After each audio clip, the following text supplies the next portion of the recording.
Are you leaving town for your birthday tomorrow? It's gonna actually be. It wasn't officially for my birthday, but it is coming up to my birthday weekend or whatever. Because we're actually getting away before the little baby has the mouth surgery. Mm-hmm. Just been a pretty good long year of stuff with her, and then with her surgery coming up, it's gonna be like a 14-day, pretty intense recovery where her arms will be bound in like a straitjacket, basically. Yeah, to keep her from putting her fingers in her mouth. Yep, because she's getting her palate reconstructed. So this is hopefully the one and only surgery, right? Could be the only one. Sometimes when you're 7 or 8, you got to have another one. Mm-hmm. More of an orthodontic follow-up surgery. But this would be the big one. So, yeah, she's almost a year old, going to get surgery done. But we decided to, like, all right, let's do a getaway right before. So we were going to, like, go to Mexico and fly down there and hang out on the beach. And we decided we toned it back, just doing a weekend in the mountains. So nice. It'll still be good. Yeah, it'll still be really fun. Yeah. Yeah. Well, with your little one getting the surgery and all that, what is, the surgery for the cleft palate? Like, what do they do at the little 1-year-old stage? Because it's basically because she's at like 1, right? Or close to it. Yeah. So when a kid's born without a palate or with a cleft palate, they have to weigh in the balance between the kid being large enough to undergo surgery, and then also not being too old that they have permanent speech impediments and things like that. So they try to do it between 12 to 15 months old. And so they will, you go under for it, and basically they don't add any tissue. They take what's there and kind of on the sides of the top of your mouth, cut it and sew it all together to give you a roof of your mouth. So to give you some form of a palate. Yep. And then nice. there can be some, like, sometimes they do have to do some like cheek grafting, things like that up there, but they say hopefully you don't. So, but yeah, they basically are able to just close it off up there, and it won't have a hard top palate. Her whole palate will actually be soft all the way through. So yeah, and then once that heals up, then you got to learn how to swallow and suck and talk and do all those things. So is that why most people with like a cleft palate, when they're older and stuff, they have like a little bit of a lisp? Mm-hmm. Yeah. So she it's a soft palate on the tongue. I think so. Yeah. So she could very well have, permanent speech issues and things like that. She'll have to work through and figure out. But so that's coming up. So we're gonna sneak away to the mountains and just hang out, the two of us, for a little while. Maybe go to some hot springs. What part of the mountains? We're going up to the Collegiate Peaks area. Oh yeah, nice. So the hot springs up there, and then do good hot springs up there. Doing Mason do surprise me with a guided ice fishing trip. Oh, so that'll be kind of fun. I knew about this. I had to pretend not to know about it. Because Billy Jean did the surprise for me, Mace Windu said, I'm going to surprise Pat with something too. That was good. Isn't that pretty sick? That is good. I like it. Yeah, so guided fly fishing. Not guided fly fishing. Guided ice fishing. Guided ice fishing, yeah. Nice. So yeah, that's pretty cool, dude. That'll be fun. Are you a really big ice fisher? I'm not. I don't like it. So is it because I go out and I catch nothing. Yeah. I've only been 3 times in my life. Yeah. Never caught a darn thing doing it, and just froze my little cheeks off. So now, I say that I don't like it, but you've never done it right. I'm excited to go with a guide to a spot. Like, they got the setup, I think, whatever, the tent and the heater, all the stuff. Yeah. So that'll be good. So have you seen the video of the guy who is reaching to pull his line up with the fish on it, and his phone slides off his thigh, and just like a bar of soap in the tub just goes zip, it's just like down in the hole perfectly, just gone. Bro, keep your phone in your pocket. No kidding. Yeah, because I've seen a good handful of videos where, because it's so slippery on that ice, oh yeah, phones just skate and they just go downhill into the hole, bro. That's Yep. like the slip. That's where it's slowly, the point of like degrees aimed down to, and so everything is just going to slide into that hole. Oh, And yeah. no one thinks about it because they don't realize how it's slowly starting to slope towards the hole. Oh man. And I saw this super gimmicky commercial the other day for this like phone life jacket that activates when it gets wet. It's super bulky. Where are you watching commercials still? This is like popped up on Instagram or something. Oh, okay. Like it should have been late night on the on 3 easy payments type of commercial, but no, it was it's this huge bulky thing on the back of your phone, and if you drop it in the water, it just inflates and then floats up to the top, which even in this ice fishing situation might not have been that helpful because you could probably have like see it like but not float up to the hole. Yeah. Like it'd float up 20 feet away or whatever. I don't know. Yeah, the current just taking it away. And you just see it floating as it goes away from you really quick. Hole. But I did what I did like about the product. I was like, that's a pretty cool idea. Also, I'll never put this on my phone. Yeah, because what if it rains and then it fills up, like it inflates in your pocket and you can't get your phone out? That's actually going to be hilarious. What if you're peeing and you got a little bit left on the drop, you get calico pants. Yeah. And it then inflates the phone in your pocket. That'd be an issue. The amount of times I spill stuff, I just don't think I want it just like inflating in my pocket and ripping my jeans. Or just sweaty thighs, that's it's about to be summertime. You got a sweaty thigh. Yeah. That thing goes off. So it inflates. It's not like just like a foam, but it's actually like a. I think some sort of foam case would make better. More sense. Yeah, So, just get a foam case. while you're fishing, you pop your phone into the foam case. Yeah, that makes a lot of It sense. covers your existing. I don't know. But Here's my thing. Yeah. Cases with paracord on them, like a case with a little paracord loop.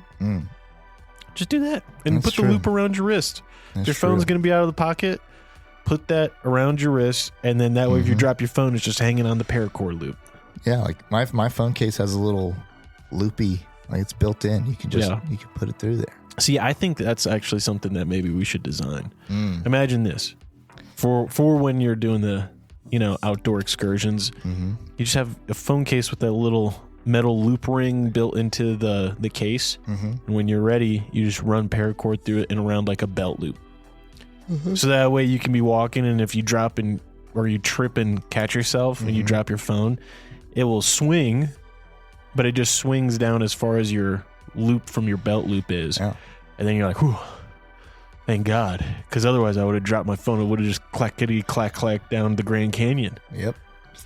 Or if you like to scroll while you're taking a little poop, dude, put that lanyard on around your neck. You're not going to drop it in the toilet. That's that's honestly only once have I dropped my phone in the toilet. Really? Yeah, and that was post flush, standing up, having set it down on the counter, and I was going to dry my hands, and the movement knocked it off with my hips, and it went just perfectly sliding off the toilet seat, then into the toilet, and I was poopy. Dang it! I got to reach down in there. Yeah, but it was clean water, so I felt good about it. Yeah. I just wipe it off with some dude wipes. Yeah. Headphones though. Not too long ago, Oh yeah. I was trying to put my headphone back in my ear. A wireless earbud. While on the toilet, and it was a you sit down, you think you're gonna poo, no poo, just gas. And you're like, all right, time to get up. So I'm standing up, falls on my ear, bounces off the side of the bathtub, right into the toilet with pee. God. And I was like, son of a gun. So I fished it out, rinsed it off. Gave yourself I was like, if the pee didn't ruin it, I'll just rinse it off because it's clearly not going to get ruined from the water. And then I just put it in a bag of rice. And then even after the bag of rice, I pulled it out and rubbed some alcohol sanitization on it. And I tested it and it works fine. So I still put those headphones in. You didn't just pull it out and go straight for the wireless wet willy? Just right in? No, dog. Going? No way. No, dude, I'm not putting pee in my ear, even if it's in my own pee, dude. Bro, that was always like an insult as a kid growing up. You're just like, dude, I'll pee in your ear. Like, Really? That was one of them? oh, that was always one of my. Oh, my goodness. That is Because think about this. You pee in someone's mouth, they're immediately going to wake up and know. You pee in someone's ear, they'll be like, what is going on? Is something dripping on me? Is there a little leaky roof? That's pretty funny. Anyways, dude, a lot of, I mean, you know, I want to say a lot of Trump derangement syndrome this week, a lot of TDS. And I feel like I get a pass in saying that because I didn't vote for him. So I feel like I'm allowed to criticize when I think people are freaking out and flipping out and being deranged about stuff. But I think what I'm seeing a lot of is, you know, people on both sides having kind of panic attacks about stuff. And I don't know if it's as big of a deal. Like, I do believe like there's certain things that are like definitely history making. But there's a lot of it that I'm just like, I feel like this is not unique. Like, I feel like this happens every 40 years, 60 years, 100 years. You know what I mean? Every 4 years. Yeah, sure. Right. And the latest one is people on, you know, pretty much both sides of politics. Like, I've heard people say that are like, you know, Democrat or Republican. Oh, I don't like what Trump and Vance and their interaction with Zelensky just recently at the White House on camera. I didn't like it. But I've heard Democrats and Republicans both say, hey, I really enjoyed watching that. That was crazy. That felt like I got to look behind the curtain, see how things are going on.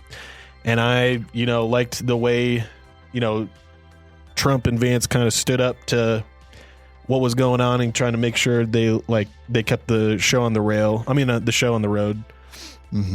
And kept the train on the rails in regards to like how to handle it, because, you know, in case you don't know, actually, I guess Ukraine and Russia are at war, and Zelensky was here to discuss Ukraine's involvement in like peace treaties and like coming to a deal that the U.S. would kind of broker, as well as signing a mineral rights deal as kind of paying back the U.S. for its support in the Ukraine-Russia war. Because to be honest, Ukraine just does not have the GDP to pay back anywhere close to the billions of dollars. I mean, over almost $200 billion have gone to Ukraine now.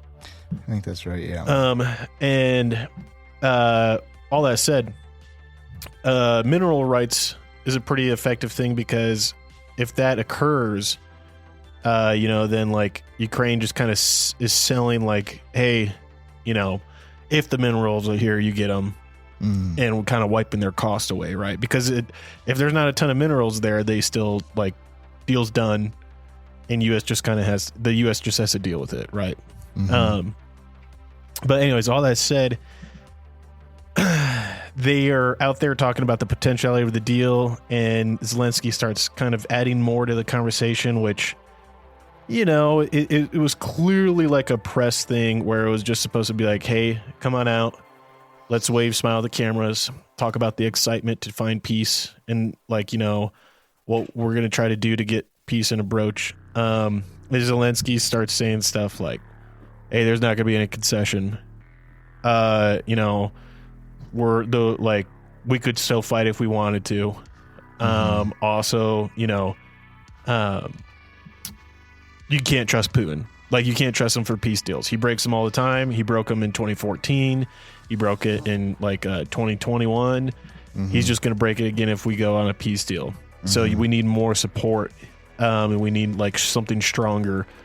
You know, like a threat, right? A threat of boots on the ground kind of stuff.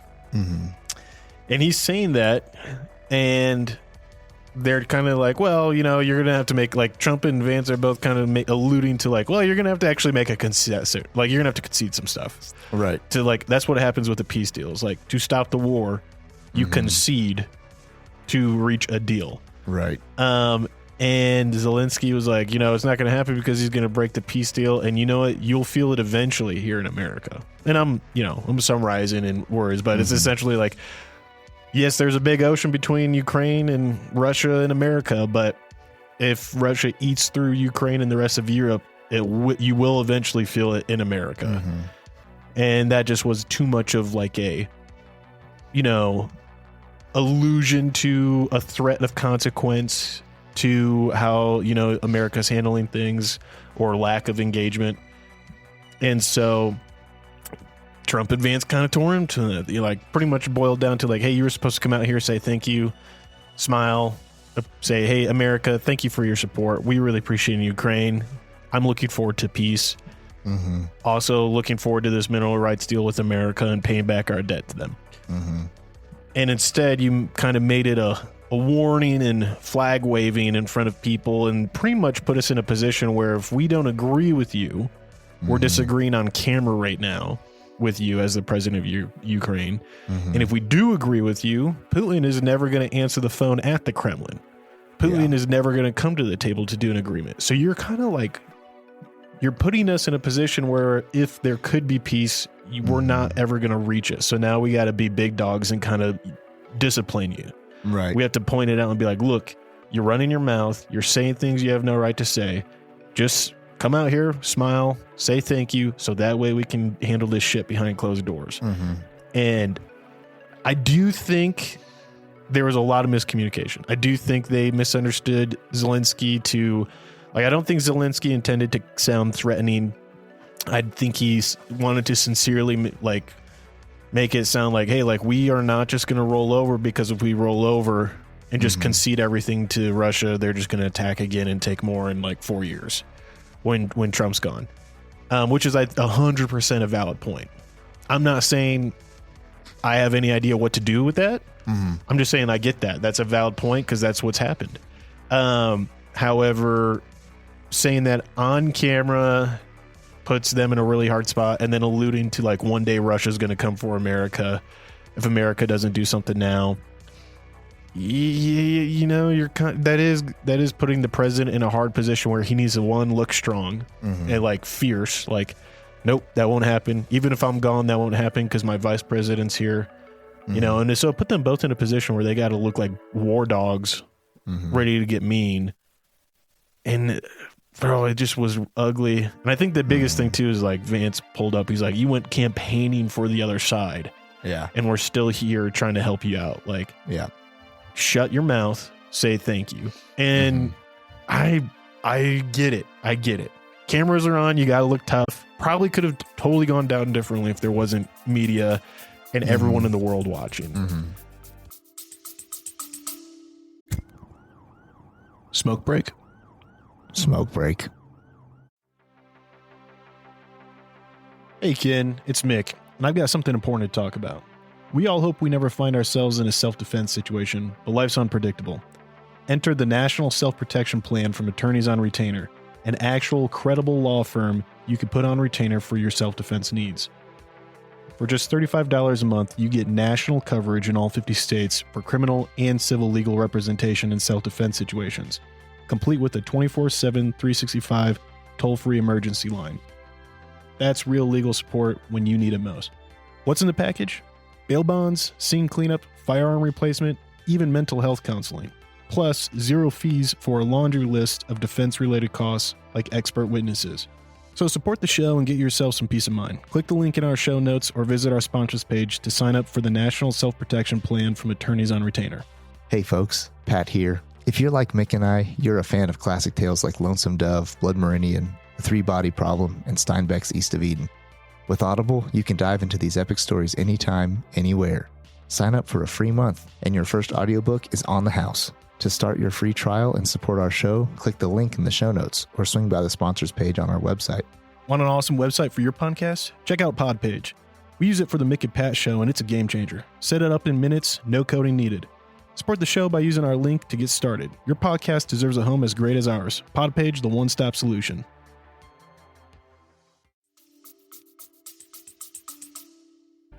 And Fallout is Fallout, but what we do know, we don't know how Russia's responding. We haven't heard anything about Russia's response to what happened and all that. But we do know that Zelensky now has come back to the table, agreeing to sign the mineral rights deal and work towards peace. And that's about 24 hours after the fact of the huge spat on media, on television. But I don't know, Pat, I'm curious to hear what you think, because I definitely, while watching it, was like, ooh, whoa, that maybe dial it back. And then I was like, I get what they're saying. Yeah. I get what both sides are saying.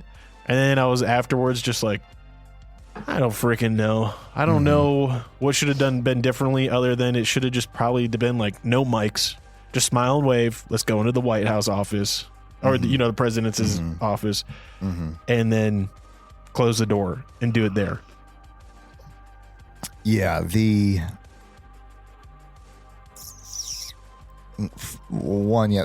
administration is rolling out tons of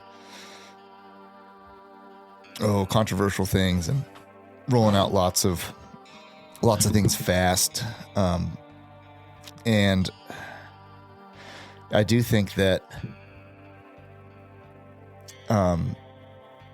seeing a little bit of Zelensky's side too, as a president too, is like he has to appear or he has to like represent and be strong as well. But also he's getting in. This is a guy who he's proven himself over the last few years as a leader in the country. But a guy who is a comedian, TV show type guy, hopping in the boardroom with The Apprentice, CEO guy. Like, so he's definitely gonna be out of his depth trying to like game and negotiate in that setting, especially publicly. Because I think that, unfortunately, because it is like, this was a media televised event, that means everybody has to be kind of playing the game full bore, thinking about what I say, how I appear, what I do, versus, all right, let's close the door. Let's talk about these things. What are the key issues? What do you guys need? Yeah. Here's what we need. Here's what we're not going to do. Here's what we can do, and not for the sake of, not for some secrecy backdoor deals, but for just the sake of like, turn the cameras off. Like even like on our, we got a little digital radio show going here.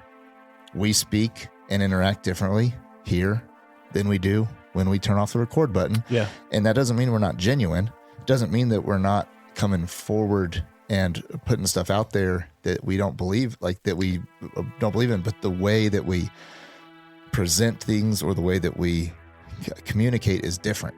And so now on a way huge scale, when you have such a big important meeting happening and it taking, instead of having the meet and greet photo op, talk through a few things, even talk through some real things, but then get to the nitty gritty, with the cameras off, that took a turn that forced people on both sides to have to posture, stand strong. And, frankly, Zelensky doesn't have a leg to stand on, because to Trump's point in their conversation, they wouldn't have lasted 3 days without U.S. support. They would have lasted 3 years. It's been 3 years on the dot.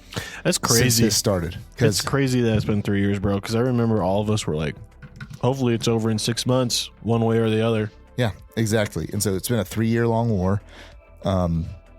Tons of deaths on both sides. It's a nightmare war. Any of you guys out there watching the Ukrainian war footage come back, it is, it's just a nightmare. These guys are out there really in hell, the way that they're having to fight this thing out in World War I style, trench it up, and really no movements being made one way or the other at this point. It's just a stagnant stalemate of young men dying.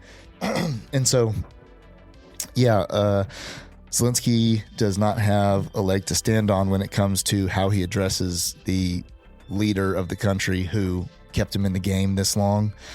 And really maybe not the country that put him in power in the first place. Like,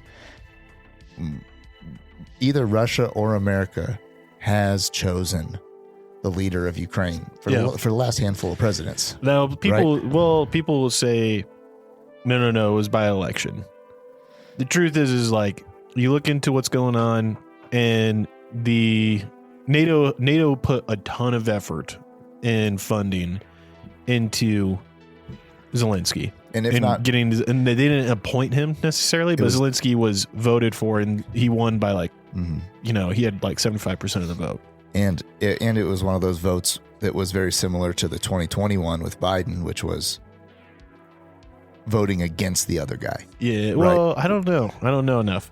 Maybe. Well, because meaning the narrative was, or what they're trying to do was just put anybody in there who's not going to be a Russian puppet. Oh yeah, right. So that was kind of the thing of getting him in there, and not to discredit Zelensky's. I do think people come after him too hard for like, they show footage of him like his former career as a comedian doing goofy stuff on stage, and like, no wonder this is such a shit show because look who's leading this country. It's like, hey, listen, Zelensky, comedian actor guy also is doing the job too. Like, I think lots of people like overly discredit his like leadership capability, ability to also rally and win over large parts of the world. I mean, that's a key piece to the success of Ukraine up to this point, is having the ability to have people stand by you. I mean, there's still Ukrainian flags in people's yards in America and on their whatever, on their cars and these things, and so, but it's the interaction. I don't think that Trump or Vance was out of line in the way they interacted. I think they were just laying it down thick. And you know what? Honestly, so many people at this point in America don't have conversations like that conversation they were having. Yeah. They don't sit in a real heated, intense conversation, let alone one that's high stakes that really does matter. Not just economically, but in this case, you're playing with World War III. Yeah, that was the craziest thing. Like the way he just like laid into him with that one. Yeah, and you just see it was like it sounded to me like a guy who was just kind of laying it out how it was, and with the guy with the authority in the room, home field advantage, and all the cards, which is what Trump said multiple times, which was we have all the cards. That was one area where I think there was a language barrier issue where Trump's like, we hold all the cards, and Zelensky's like, we're not playing a game. And I don't think, I think he was like, that was a little part in their conversation where it was like Zelensky kind of thought Trump was saying like, is this a game to you? Yeah. He's like, it's not a game to me. And Trump's saying, using an American colloquialism, they're saying, hey, we've got the cards in our hand. But and I do get, like, I saw Zelensky in a couple post-interview conversations where he was like, when someone says your country is a mess and your cities are destroyed and your men are dead, I see that as insulting. That like but like Ukraine is not gone. Ukraine still exists. Ukraine is, and I could see like one, the facts are, we've all seen the footage.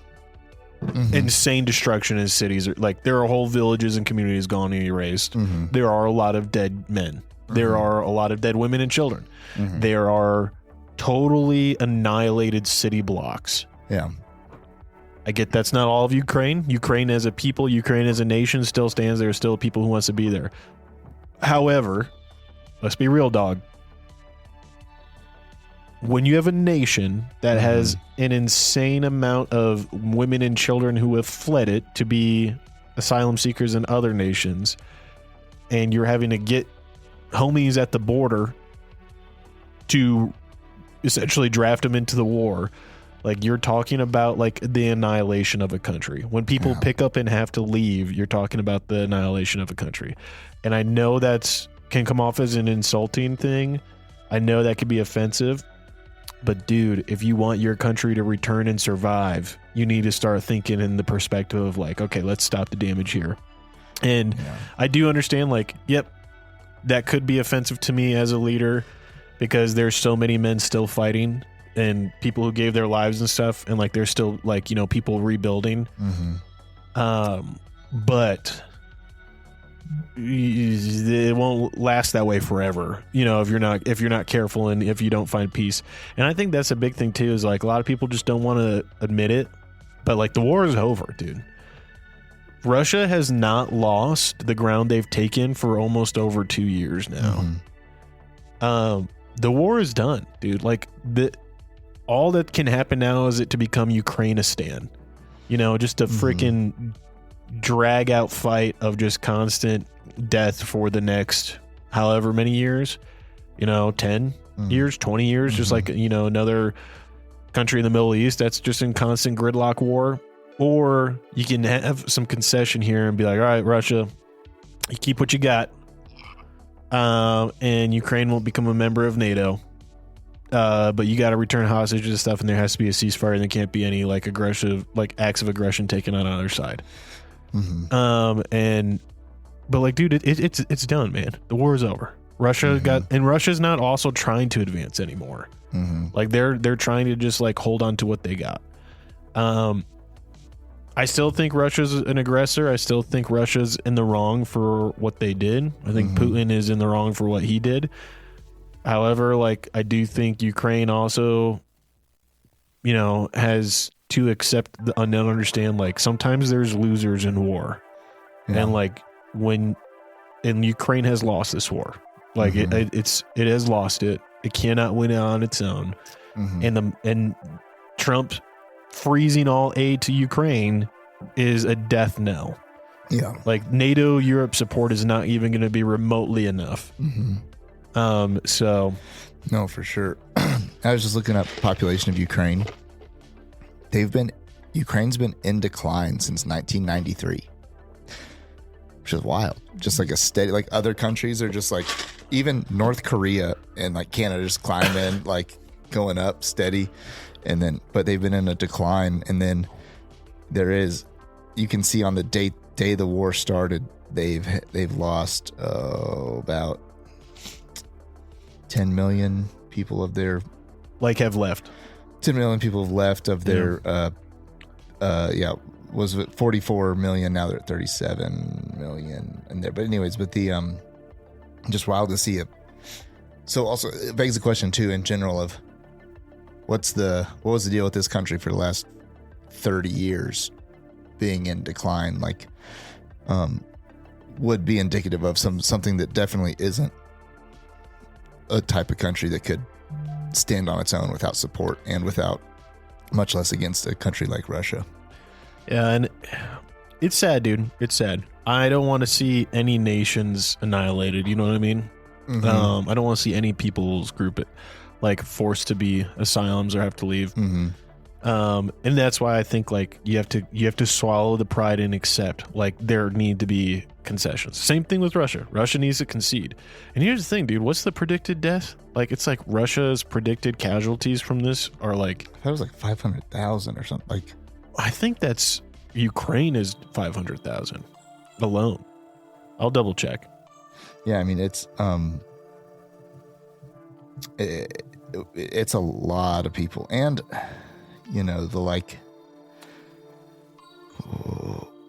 you know, and then especially early on in this, you had like some mass grave stuff going on, villages getting wiped out, civilian casualties, and these things. And you know what's interesting to me is that a lot of people don't see this war as one that started in 2014. I really do see this as a war that started in 2014, had a long break, and then really fired back up again in 2022. Because this Donbass region has been really something that's been fought over quite a bit, for quite some time. Are you finding any numbers over there? Definitely not accurate ones. Yeah, like, that's the hard thing to know. Like it's crazy because like, you know, the numbers are all over the place just because it's of course like, you know, it is a war game, but it looks like the Russia updated its claim.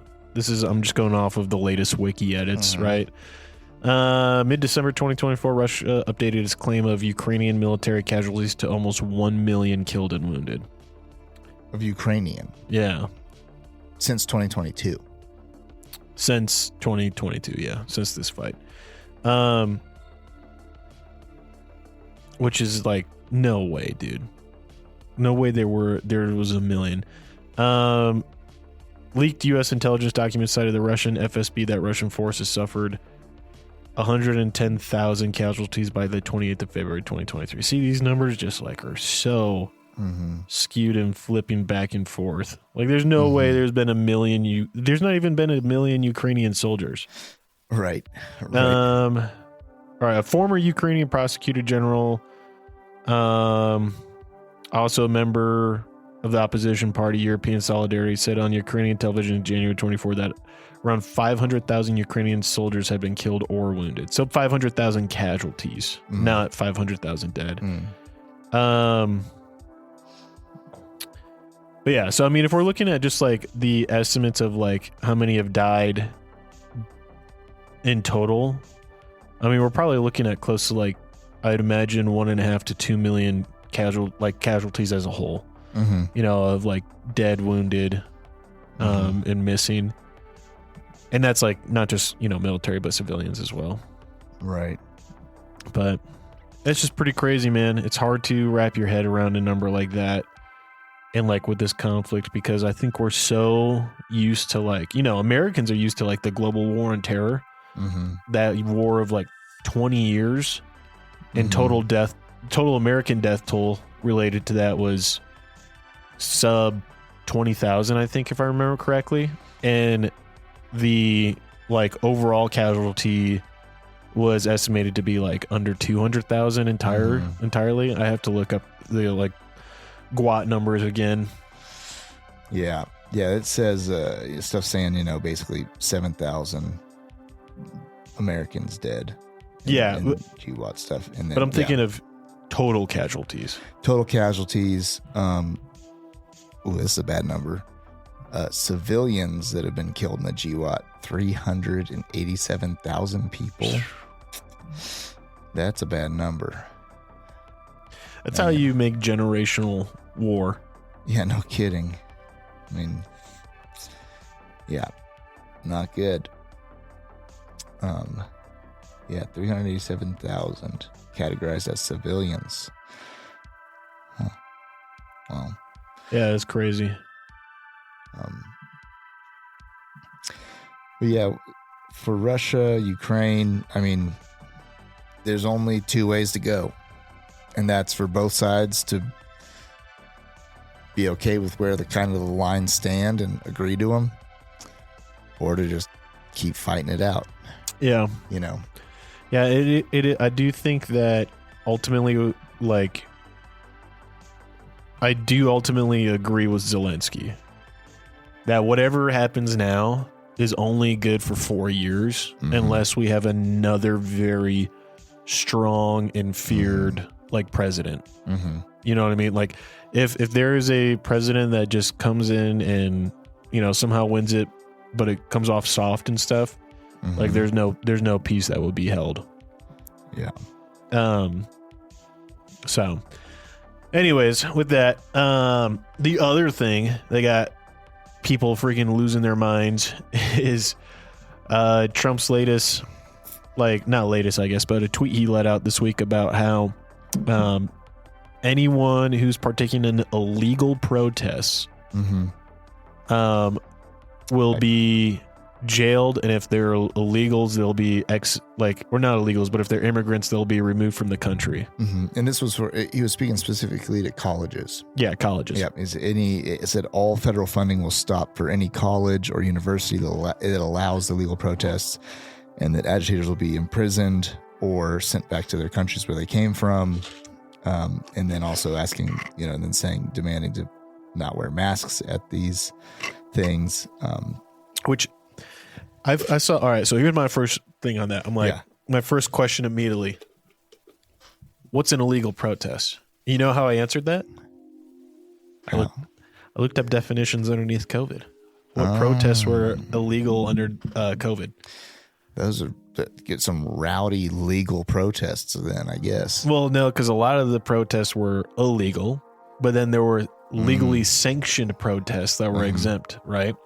Okay. And so I was looking at like how they categorize, because, you know, we're not in COVID, and immediately someone's knee-jerk reaction might be like, Mick, you freaking tard. We're not in COVID. We're not at risk of spreading disease. Yeah. And I would say to that, yes, but the justification they had for outlawing protests and specific protests and stuff during COVID was due to its danger to others. Right. Like a protest that becomes violent or is like a danger to the public is now illegal. It's not necessarily a riot yet, but it is illegal, as well as one that damages property. And then there's a few more categories of like how protests become illegal without becoming riots. And that's what I saw, like, in general. I was scrolling the old Reddit page, and it was every other post was about this Trump tweet, and everyone losing their freaking morals. And the number one like comment, like it was almost at the top of every single one of these things that everybody was liking and loving on, was like, there's no such thing as an illegal protest, or so much for the First Amendment, or like these are against my rights. Every protest is legal. Yeah. And that's where I'd like to say there's a definition of protest that is protected by your constitutional right. There's another type of protesting that's no longer protected. Because you know what I can't do? All sorts of stuff. You know, there's all sorts of things you can't do that if just because I don't like it, I can't just weld on a bunch of steel plates to my bulldozer and just go. You can't do that. Go in an act of protest. There was an act of protest, right? Oh, well, are you talking about doing something more than just welding steel plates to the dozer? Well, yeah, and then taking it out around town and just, you know. I mean, you can drive a bulldozer around town, knocking over buildings that I think you can't knock down buildings. I disagree with what they believe in or how they treated me. That's true. Just because I'm like, listen, big city burrito, I don't like the way that you price your burritos, because they're not as good as they once were. Because that's my opinion. I can't just come in here and throw a brick through your window in protest. That is an act of protest. Guess what? Reddit feed people, it's illegal. So anyways, okay, I think you got to do a little bit more here to help like outline what makes it illegal, right? It's like it is because I would say throwing bricks through windows is not protests, it's rioting. I'd say it's effective. Okay, I'm not saying it's legal. I don't think it's that effective. Throwing bricks through windows, it gets people's attention. That's what I'm saying. In an act of protest, you want to get people's attention. I'll say this: hey, anyone who's listening, right? Throwing bricks through my window will effectively be net illegal. You returning fire. Like I guarantee you, if I catch you throwing bricks through my window at me and my family, my first response will not be like, "Oh my gosh, I guess I better do what they're saying." Or like, man, I really think that's beautiful what they're doing out there. If only I could do something, but it's protected underneath their First Amendment. Exactly. No. Okay.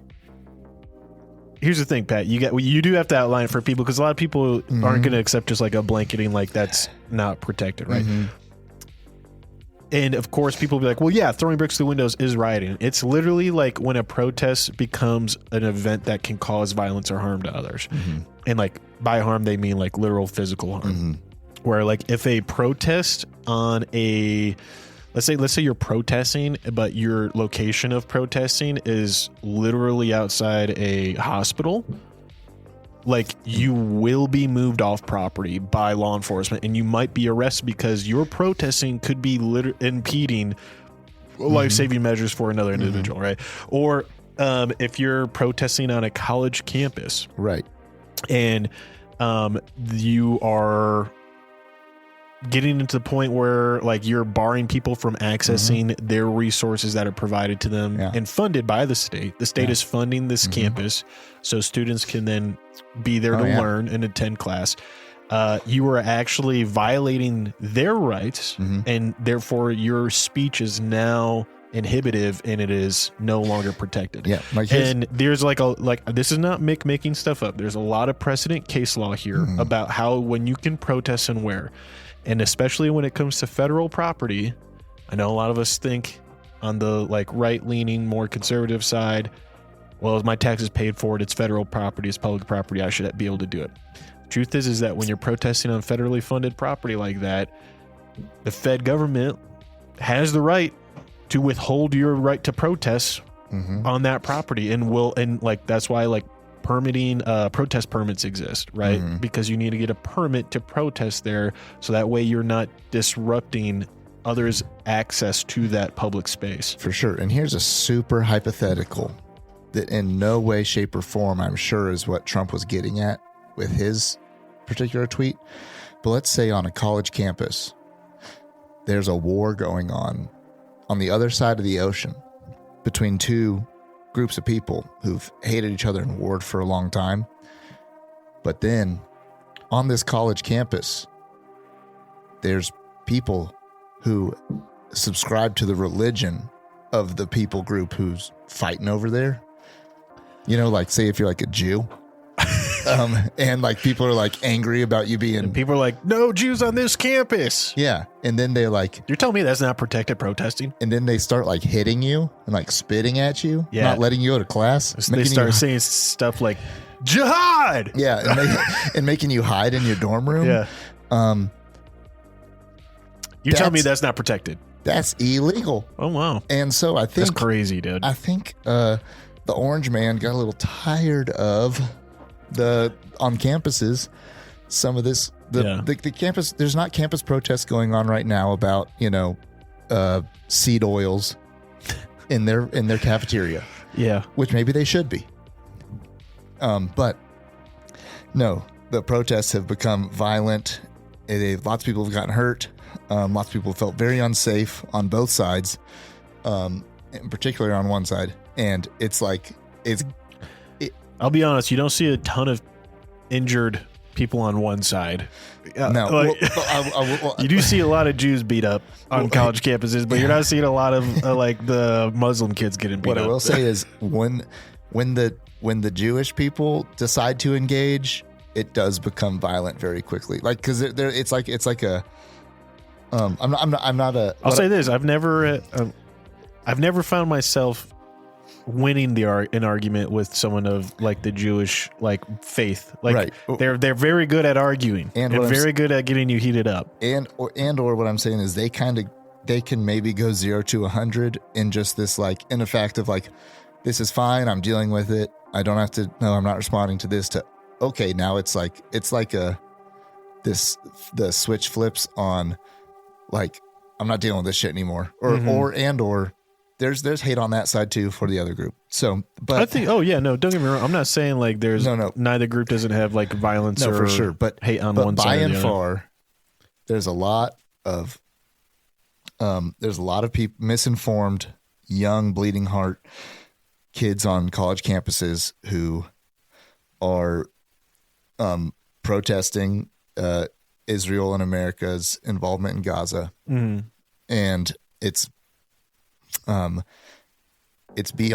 beyond protest, and so Trump's we're not doing that. Yeah. Now, how do you feel about the no masks thing? Because personally, now I'm not a protester, and I'll tell you right now, I'm never going to go out and protest. I won't do it. I'm not going to do it. I have other plans, but and I have other ways. I think protesting is silly and doesn't do anything. But, but you got the right to do it. I have the right to do it, and if I were to do it, I would feel more comfortable covering my face to hide my personal identity, whether I was on the left or the right protesting, because of retaliation of the opposing side towards your viewpoint. And so let's say right now, whoever's in charge at which point in time, whoever's in charge in the next couple of years finds your Facebook feed, finds your family. And what do you think about this the specific part about no masks, I mean, what if I also want to prevent myself from getting a disease at these protests? I'll say this, man. The mask thing, whenever I watch these videos of people going to these campuses, right, and they're going to like interview people, there's almost always one side that's masked, and it's always the side that's going to be committing more violence and doesn't want any accountability. Like, I never see the side that is at protests that's open to accountability and afraid, like they're not afraid of letting people see them being open to accountability, right? They're like, hey, I believe this big enough to be out here. I want people to know this is what I stand for, and I'm not going to hide my face, because it's not wrong for these beliefs. These beliefs are not beliefs I should be ashamed of, and I truly believe this in my heart. Like, this is a moral standing ground here, right? That's a good point. That's a good litmus test on, is this if you find yourself going to a protest, you're like, mask up, and you're like, I should be wearing a mask for what I'm about to do. Maybe it's an illegal protest. Maybe you're on the side that doesn't want accountability, which is a very large red flag and moral factor. Now, don't get me wrong, bro. I think if I was somewhere like, let's say like any other country in the Middle East other than Israel, or let's say I was in Mexico, and you're a police officer, like the police officer got to cover their face there, or people who want to speak out against the cartels, or other countries with no due process, no legal system. Yeah, where the police literally do not have the means or power to like kind of stand up and protect you or something, right? Or like they're the one, they will mow you down. Yeah. I get that concept of being like, all right, like, mask up. Now, I'll be honest, dude, if I was like, I knew guys in college who were handing out Bibles in China. They'd go for the summer. They'd go there for quote unquote work, and they'd enter in. I don't know how they would get in. They didn't just take a plane to China, but they were there and they were smuggling Bibles and handing them out and distributing them. They covered their faces, so that way, it's not that hard to identify the Americans in China. I'm like, I get it. Because you're in that kind of place. Now in America, you're handing out Bibles, whatever. You can hand out Qurans. You can burn Bibles and Qurans and Torahs and all that, and whatever. But like, in a country where I know the deep state is legitimately trying to annihilate me and my kind, I might take that precautious step of being wise and covering my face. But here's the thing. But also, you're not doing legal activity in that country, right? Yeah. So meaning, back to the same thing of going, and hey, I'm not saying right or wrong on the handing out Bibles, but you're doing something illegal. Yeah. So you better cover your face. Yeah. Now, that's all, like. Yeah. So if you're going to be covering your face at a protest, you're probably doing it illegally. I think that's the bottom litmus point. And like, just from a standpoint for me, I'm like, maybe it's naive for me, but to be like, I believe in America back in the day where men didn't cover their faces when they did stuff. Yeah. And then someone's like, what about those guys with the white hoods? And you're like, oh, why were they doing it? Yeah, exactly. They didn't want to be held accountable for the group they were part of. It was illegal, bro. But like, in general, when I see people with big boots and masks on in any country throughout history, it's a bad sign. Because it is a bad group of people. Because either they're harming others, or they've gotten to a point where they cannot trust their government. So there is the flip side to this, which would be, yeah, it is scary to go out on these protests and think, man, I can't trust my government. Like, hey, if the people who went to the January 6th situation knew what was the repercussions that were about to happen, yeah, more of them probably would have messed up. They would all covered their face, right? As far as if they knew that their government was going to lock them up. Yeah, lock up the grandma. That though, right there though, is I think a pretty good one of like why you look around and you're like, okay, so like you look at like the classics of like, do you remember Chaz in the Chopped area in Seattle? You remember how many people got just fucking shot in the back of the head and like how many people died in that time? Oh yeah, it was a lot. crazy violence in these protests, and almost like you look at a ton of like almost all of like the Summer of Love, Summer of Peace riots across the country. There was always someone dying at one of these Black Lives Matter protests and riots. Mm-hmm. And look, hey, have whatever opinion you want. I could care less what your opinion is, because I know that I do believe Black Lives Matter. Yeah. I just don't support that freaking organization that wasted people's money and incited literal terrorism on the streets of like our cities. All that said, the January 6th rioters didn't kill anyone. I think if they were planning on killing people, they would have masked up. Well, and the people who died, there was one dude who died of a heart attack, and there was one lady who got shot. And that lady who got shot by Capitol Police when she was trying to get through the doors, and they probably shouldn't have shot her. Like, and playing that back right. Oh yeah. No law enforcement agency has supported that shoot as justified shoot, other than the Secret Service itself. And so all I'm saying is, look, those people got arrested. They went to jail. Had they known how they were going to get arrested and stuff and tracked down and persecuted, they probably wouldn't have come that day. They probably wouldn't have come that day. They probably would have masked up if they did show up. But the fact that none of them were really masking up shows that I bet their intentions were they weren't afraid of being held accountable for showing up in support / protests of, you know, what they believed. And all that said, their actions, I think, kind of matched for the most part with that notion of like, yeah, we're okay with being held accountable for what's going on, because, you know, you watch the videos, they weren't breaking in. You know, I mean, like a lot of people are like, they tore the place apart, and I'm like, they definitely picked up some stuff and moved it around, but like, I recall seeing a lot of videos where the Metro Police were opening doors for them and ushering them through and pointing out where to go. And hey, the bathrooms are over here. Yep.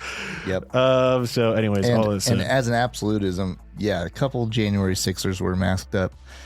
Majority of those might have worked for a 3-letter organization, but yeah, no, dude, that's the crazy thing is when you find out how many feds in the investigation were like there that day. It's unreal. Oh, it is. It's hilariously scary.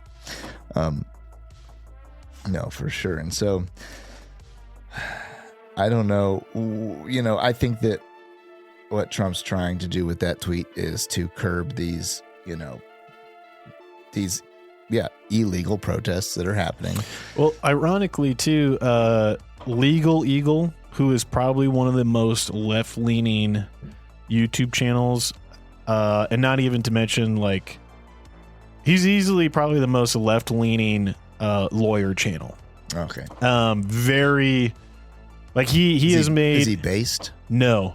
Okay. No, he is not based, bro. Okay. He has made some of the most, like, far-reaching, silly goose arguments on, like, why the Second Amendment's not, like, a legal standing and stuff. Like, he's just made some extraordinary reaches in, like, law stuff. But he has a video that was 9 months ago talking about the legality of the Israel-Palestine protests on campus and how they're quote-unquote potentially illegal. And he's super left-leaning, but also he's a lawyer, and I'm pretty sure if I remember correctly, that video at the end was like, a lot of these are technically illegal because they don't have permits for the property that they're protesting on. They don't have the right to establish and build on these properties, and they're literally like setting up camps, you know, and permanent trying to set up like, you know, structures. They also, like, technically, if they're not a student there, they don't have the legal right to be on the campus of protesting, because like students of a campus are given certain permissions that non-students don't have. Anyways, all that stuff. There's a lot of stuff on it. People lost their freaking mind about it. Here's my thing. Just, if you're going to protest, do it legally. And if you have a question about what that is, examine the case law. Like, everyone's got phones in their pockets nowadays. It's not that hard to Google, like, how to protest legally. Call the place you're going to protest outside of. Ask them, hey, do I need a permit to protest on your property? And if you don't want to do that, don't be surprised if the police come and escort you off the property. And take a look at the history of protesting and its efficacy and policy change. Yeah. The only one the biggest one you could think of would be civil rights movement. Lots of protests, and that was a many years long. But that was successful. You know, I truly believe that big protest success. was only successful though because of the, ability of media communication at the time, like the cutting edge news communication of like, for the first time, Americans all across the country were seeing and receiving like, radio waves of television into their homes, showing them peaceful, passive, African Americans marching and just being hosed down with water, beaten down into the ground, gassed, and they just kept on marching. And they were not even fighting back, and the police were just beating the snot out of them. And I think everyone saw that, televised, and they're like, oh, wait a second. This is not what people are telling me is going on. I can see now for the first time with my eyes, like, what is really happening. Right. And this is wrong. Right. And I think that part of it, too, would be like the... I don't think those protests would have worked without television. I'll say that. I don't think they would have either because it was so powerful. Also, there's very few people standing on this side of history looking back on that saying that they were wrong. Yeah, meaning, I don't know like, one. Well, right, like I maybe met one or two outside a gas station. Yeah, I get what you're saying, but like, for the most part, it's like, yeah, this was, it was a truth. And so, anyways, I don't know. I think protesting, and I'll say this maybe forever. Maybe I'll be proved wrong someday. I just think protesting is so silly. In the form that we know it as the picketing, the screaming, the organizing, the Sorosing. Yeah, there's other. I don't know. There's, if you want to make change, I don't know how to do it, but I just don't think it's that. And who knows what it is? I'm not sure. But there's other ways. I really do like Marvin Heemeyer's method, though. I thought that was. What's that? Oh, he was the guy who built the Killdozer. Oh yeah, okay. I used to think like, man, what would drive a man to do that? And then I read that whole story and everything that went on, and you read like, or watch all the documentation of just like how the city was essentially in the pocket of one dude or a family and just totally stacked against him just because they wanted to friggin' take his property and make more money flipping it and selling it. And I was just like, holy shit. I could see how a man just driven to that. Like if that, and he didn't kill anyone. He didn't. He didn't even go out to kill anyone. Yeah, and the only one person died in that whole thing. That was him. And if that story, I think if that story had happened in, let's say, 1810, with what, a horse, a bison? Yeah, but meaning like, here's the story: the big money man came to the little farmer man, trying to run him off, take his land and profit off of it, turn it into a saloon, everything he'd ever worked and lived for. Yeah, and the guy he just lost it one day and went into town and tore down the post office and the jail and he didn't kill nobody. He didn't hurt a single soul, but he made a valiant fight on the establishment, and then he died. I'm pretty sure that is a Western movie. I don't know which one it is, but like, you know what I mean? Like, no, I get what you're saying. It's just optics and timing and and I'll be honest, like I think it has in time not aged well for the portrayal that the news and Granby gave it. For people who don't know, Marvin Heemeyer was the dude who built his bulldozer with bulletproof steel on it, and started bulldozing towns in Granby, Colorado. And it was in 2004. And the media called it the Killdozer right away. They were the ones that signed the name, even though no one, of course, was killed. And as more details came out, right, people who knew Marvin, people who like got a hold of the mail, people who were doing really great independent journalism, it really turned out like this dude they were trying to drive him insane so he would just leave the town. and they could get his property and such. And they were literally doing everything they could to like essentially levy fines and fees against him to keep him from getting like his property handled. And it was all under like the finger of like this essentially like one super wealthy family in Granby that had cronyism and nepotism to a seriously high degree. And the dude snapped, man. Dude was like, all right, fine. And he just friggin' made his dozer and started tearing down buildings. And I just think most people right now in America are not like, I'm not saying most people are going to build Killdozers, but I do think most people right now are in a place mentally where they can see that. And they're like, you know what? If I went through 3 years of that with where I'm already at, I'd do worse. You know what I mean? I understand. Yeah. I mean, that's what my point about like, you know, the old Western movie being like, you could turn it into a movie now and everybody watch that movie and be like, at the end, like, so like just heart torn that like Butch when he Cassidy, dies, Sundance Kid. just oh man, like that man against the world type thing, and you can get driven to these sorts of things. Oh man, I'm trying to remember if like I think I remember this being on the news because I remember it on the news. I was at my grandparents' house and came on and we were watching it on the news because we had moved to Colorado just a couple years before. Oh, really? Yeah. And so I feel like I remember seeing it on the news, at least after the fact, some of the stuff of it. And, yep. You look at the way he welded it too, and you're like, gosh, damn, bro, that's actually pretty well done. Like, it's such a, like, appeasing shape. Like everything is really well angled, trapezoidal or rectagonal. It's pretty insane how well he did. But anyways, all that said, you know,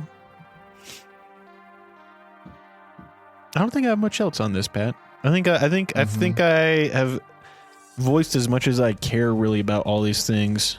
Because at the end of the day, I really saw all this and I was like, I get it. People are freaking out. I understand why they're freaking out. I can empathize with like their offense to what is being said or how our leaders are behaving. At the same time, I also get why our leaders are saying these things and why they're doing them.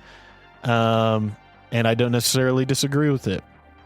And so at the end of the day, though, I see this as all just, you know, turnings, just another turning, you know, another drift on our axes and part of the orbit around the sun.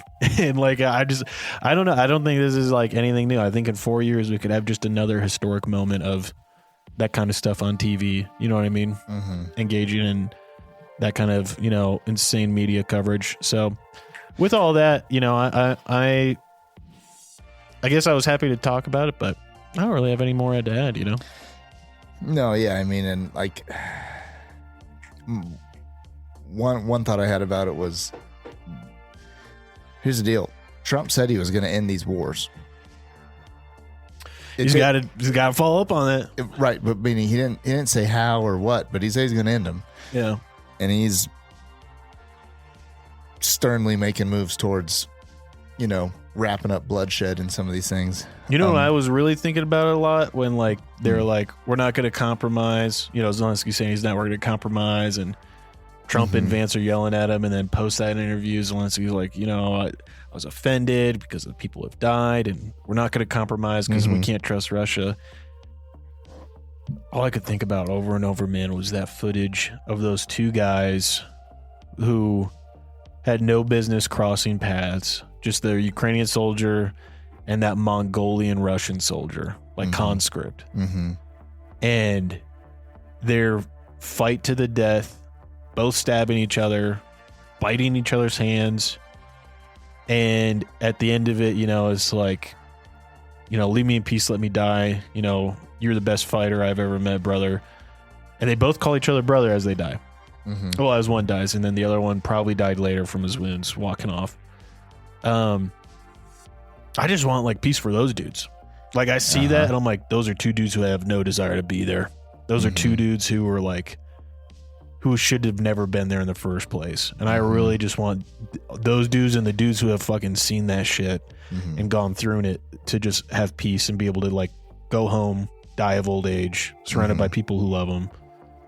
Cause it's fucking ugly, dude. I'm sorry for swearing, but like for those of you who don't understand, like if you haven't seen this footage, I think it will drastically change your point of view of like, yeah, it needs to stop, dude. It needs to stop. That's like the most insanely brutal, violent stuff I've ever seen in my life. No movie compares to it. To seeing like the real visceral, like fighting for your life and having to take someone else's. And I just don't want that anymore for those guys. You know, I want them to go home to their women and children and have peace. Both of them. I don't give a shit which country they're from. Yeah. And that's and some people might disagree with this, and I would maybe disagree with myself, but would be like, who cares if a border moves 20 miles this way or that way, as far as on the individual level, the dude with the farm still farming, making the crops. Sure. You know what the big deal is in some ways?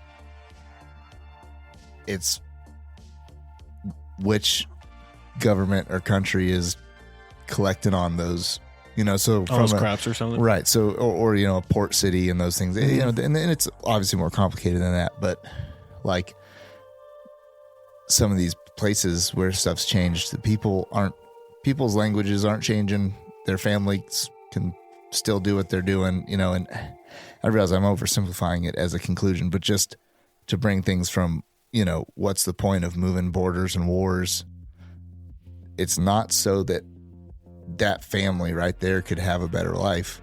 It's so that somebody else in a city way far away who makes decisions that you have no say in can profit.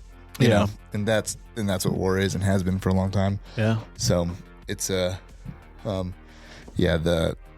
on that individual level, it's got to end. A lot of people out there hurting that way. And, the other, maybe the last little piece I have was this is when I was watching Trump lay into Zelensky, he raised his voice. He did. That's like the main thing I've seen. Yeah. The words raised his voice. Well, how dare anybody raise their voice if they care about something, if they want to get serious? Listen, people, I'm sorry that maybe your mom never yelled at you, or I'm sorry maybe she yelled too much. But the deal is like sometimes you got to hear how it is, and someone can get passionate and raise their voice and lay it down. And I don't agree with everything Trump does. Not particularly his biggest fan, but at the same time, here's the deal. What I saw was a lot of people with a complete inability to take criticism, like the individuals commenting and talking about this stuff, people with in themselves complete inability to take criticism, be yelled at, tell when they're done wrong, and then project that onto their comments about watching him. He triggered you. He triggered you, and I'm sorry because he raised his voice. And I'm sorry, we don't raise our voice here. No, raise the voice, bro. If you're if you're the leader of my country, I want you to be a mean bulldog. I want you to be meaner than a junkyard dog. But and I want you to have compassion too. But because the pendulum swings both ways. The most kindest, most generous people I know, they will freaking let it rip on the other side too. Thanks, man. Appreciate that. That was really nice of you to say. But I don't know if you've seen that too, and like in men who are sure of themselves, who have the ability to, and just as deep as someone's compassion can go, and kindness and gentleness, they can ramp it the other way. Speak softly, carry a big stick, kind of stuff. Yep, and speak up when it's time. And so, I get that. Yeah, I think that's kind of what I think. Well, hey, Ken, thanks for joining us. We appreciate you, as always. Please check out our links. They are usually to an affiliate or sponsor of the channel, whether that's our Amazon store page where we, list products we like to buy and support, or it's to Primary Arms. Whatever you do, don't click the link to Primary Arms and use that link to get a discount on your products and see their latest deals, because YouTube doesn't like it if we tell you to go through there, because there may be firearm related things on that website. So if you're looking for that, whatever you do, don't click the link. And as always, thank you for joining us. We love you. We appreciate you. Please be considerate of one another. Remember, we're kin, And Pat, any sign off? Till next time. Thanks for tuning in. If you love this episode, drop us a review. If you have qualms or comments, leave us a voicemail on our website. While you're there, check out our latest news, merch, and deals from our sponsors. Till next time, Ken.